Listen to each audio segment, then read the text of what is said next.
ओम शांति। रंगों भरे त्योहार होली की आप सभी को हार्दिक शुभकामनाएं। प्रतिवर्ष फागुन मास की पूर्णमासी पर होली का ये शुभ पर्व हम सभी मनाते हैं।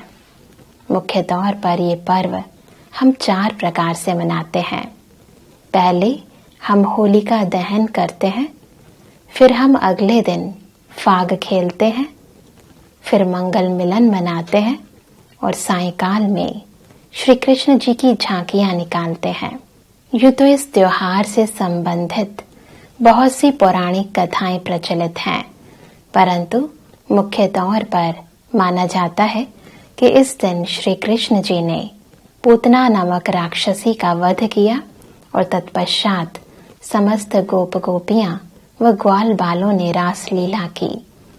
एक और कहानी जो इस त्योहार से संबंधित प्रचलित है वो है हिरण्यकश्यप और उसके पुत्र प्रहलाद की।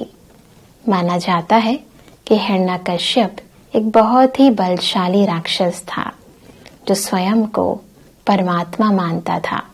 उसने अपने नगर में सभी को कह रखा था कि वे सभी उसी की आराधना करें, परमात्मा की नहीं।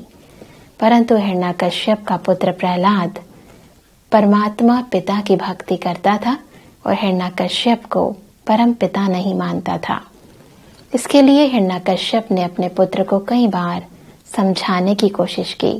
वो नहीं माना तो उसे कई बार मरवाने की भी कोशिश की, परंतु हर बार परमात्मा की कृपा से प्रहलाद बच जाता था।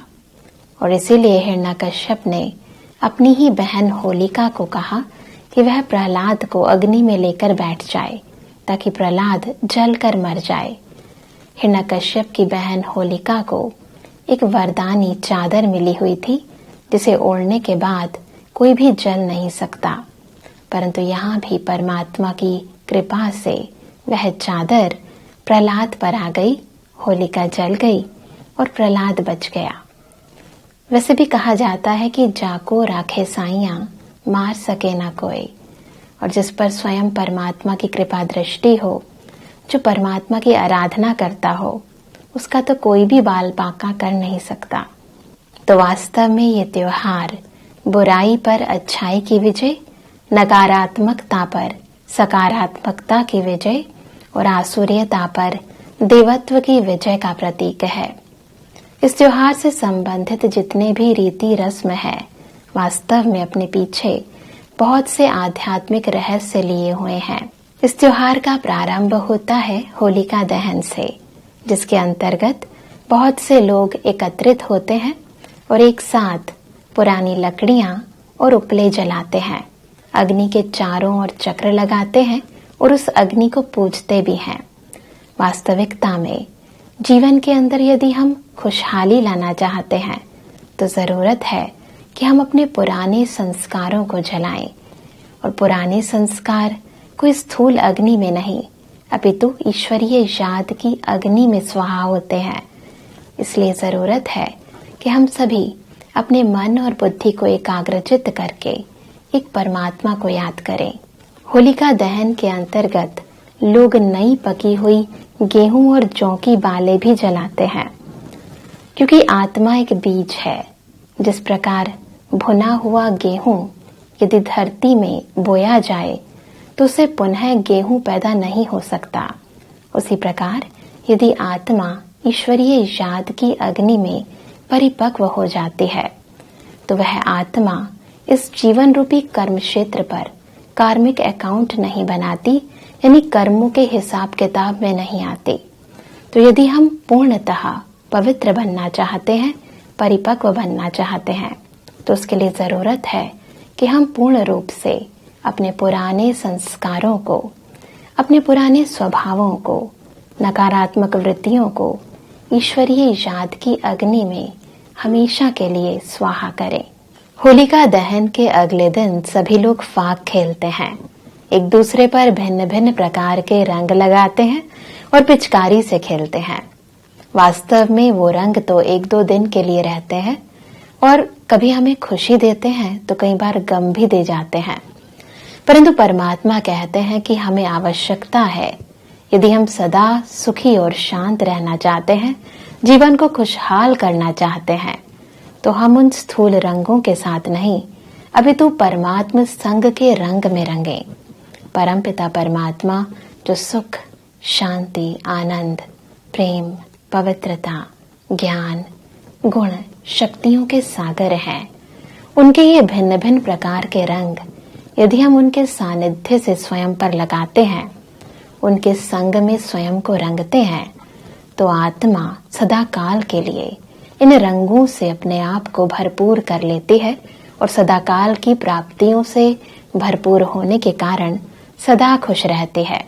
और यदि ये रंग हम एक दूसरे पर लगाते हैं, यानी एक दूसरे के साथ सुखों का, शांति का, आनंद का, प्रेम का आदान प्रदान करते हैं, तो सभी का जीवन खुशमय हो जाता है। सभी का मन आनंद से विभोर हो जाता है और मन नृत्य करता है। वहां पर तो मनुष्य अपने पैरों से, हाथों से नृत्य करते हैं और कुछ पलों के लिए करते हैं, परंतु यहाँ पर मन सदाकाल के लिए नृत्य करने लगता है। इसी प्रकार हम देखते हैं कि कई लोग होली के दिन भांग का सेवन भी करते हैं। परमात्मा चाहते हैं कि हम स्थूल भांग नहीं, अपितु ईश्वरीय प्राप्तियों के नशे में रहें, ताकि हमारा प्रत्येक कर्म हमें सदा सफलता की प्राप्ति कराए। वैसे तो होली के दिन सभी लोग अपना तन और मन दोनों को रंगों से रंग देते हैं। वो रंग तो तन और मन को कई बार मैला भी बना देते हैं, परंतु यदि हम ईश्वरीय संग के रंग में स्वयं को रंगते हैं, तो तन और मन सदा काल के लिए होली यानी पवित्र बन जाता है। होली के दिन सभी लोग अपने घरों में पकवान बनाते हैं और एक दूसरे को मिठाइयां भी खिलाते हैं। परमात्मा कहते हैं कि हम स्थूल रूप से मुख मीठा करने के साथ साथ अपने मुख से मधुर बोल भी बोलें, ताकि केवल कुछ देर के लिए उस मिठाई का मीठापन मन में न रहे, अपितु हमारे मुख द्वारा बोले गए वो माधुर्य युक्त बोल सभी के मन को आत्मविभोर कर दे, सभी के मन में सुख शांति की अनुभूति करा दे। होली के दिन सभी लोग आपसी वैर भाव को भूलकर एक दूसरे को तिलक लगाते हैं और मंगल मिलन मनाते हैं। वास्तविकता में परमात्मा हमें बताते हैं कि ये तिलक आत्मिक स्मृति की यादगार है। जब इंसान देहभान में होता है तो उसकी दृष्टि देह के विभिन्न कर्मों पर जाती है, जो आपस के अंदर बुरी भावनाएं, ईर्ष्या, द्वेष की भावनाएं उत्पन्न करती हैं। परंतु यदि हम स्वयं को आत्मा समझते हैं और सभी को एक परमपिता परमात्मा की संतान आत्माएं समझते हैं, अपने आत्मिक रूप से भाई समझते हैं, तो सभी के प्रति हमारा दृष्टिकोण ईश्वरीय हो जाता है। हम सदा सभी के गुणों को ही देखते हैं, जिसके कारण स्वतः ही आपसी मिलन हो जाता है। तो परमपिता परमात्मा हमें सदाकाल के लिए एक दूसरे से मिलकर रहने का एक बहुत ही सुंदर तरीका बताते हैं। होली के दिन वैष्णव कुल के लोग सायंकाल में श्री कृष्ण जी की झांकियां निकालते हैं और ऐसा मानते हैं कि जो लोग इन झांकियों का दर्शन करते हैं उन्हें स्वर्ग लोक की प्राप्ति होती है।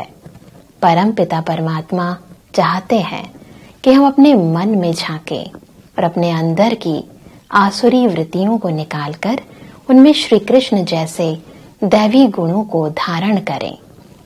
वास्तविकता में होली का ये पर्व बहुत ही व्यापक है, जो हमें होली के 3 अर्थ बताता है। पहला, होली अर्थात पवित्र, यानी कैसे हम ईश्वरीय संग के रंग से स्वयं के तन, मन, धन, वाणी, वृत्ति और कृति को पवित्र बनाएं। होली का ये पर्व बताता है कि होली अर्थात जो बीत गया सो बीत गया, यानी होली सो होली। जो कुछ भी पास्ट में हो चुका है वो हमारे लिए कल्याणकारी है, जो हो रहा है वो भी कल्याणकारी है, और जो भविष्य में होगा वो उससे भी अधिक कल्याणकारी होगा। अतः जो कुछ भी पास्ट हो गया है उस पर फुल स्टॉप लगाएं और आगे बढ़ें। होली का ये त्योहार हमें बताता है कि हम परमात्मा के हो गए, यानी होली, मैं परमात्मा की होली। तो यदि हम होली के इन 3 अर्थों को अपने जीवन में अपनाते हैं तो वास्तविकता में होली का ये पर्व केवल एक दिन के लिए नहीं, अभी तुम्हारे हर दिन को ईश्वरीय रंगों से भर देगा। तो आइए इस बार होली के इस त्योहार पर हम न केवल स्वयं को, अभी तो अपनों को भी ईश्वरीय संग के रंग में रंग दें। सभी में सुख, शांति, आनंद, प्रेम, पवित्रता, ज्ञान, शक्ति व गुणों का संचार करें, ताकि एक सुखमय दुनिया का उद्गम हो। इन्हीं शुभ भावनाओं के साथ ओम शांति।